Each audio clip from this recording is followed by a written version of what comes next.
আমাদের এই সমস্যা যদি সমাধান না হয় তাহলে আমরা আগামীতে আমাদের এই মানববন্ধন অবস্থান কর্মসূচি আমরা আরো জোরালো করব। সমগ্র বাংলাদেশের আউটসোর্সিং কর্মকর্তা কর্মচারীগণ আমাদের উপস্থিত, ঢাকা ওয়াসার যারা মৌখিকভাবে চাকরি থেকে অপসারণ ও বহিষ্কার বাবদ ফোন পেয়েছেন, আমরা কিন্তু উপস্থিত হই নাই সম্মত ঢাকা ওয়াসার সবাই, যারা আমরা শুধু ভুক্তভোগী। আমরা আজকে তারা আপনাদের এখানে সবাই একত্রিত হয়েছি।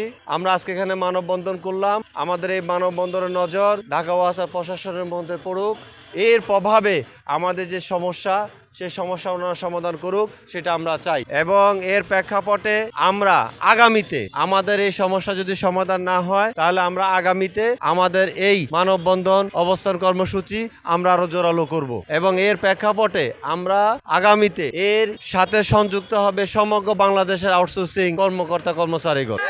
আমাদের এই আজকের এই এখানকার উপস্থিতি প্রশাসন যদি সমস্যার সমাধান করে দেয় তাহলে আলহামদুলিল্লাহ। আর যদি প্রশাসন এই সমস্যা যদি নজরদারিতে না আসে তাহলে আমরা আগামীতে আরো এছাড়াও কঠিনতম কর্মসূচিতে অবস্থান গ্রহণ।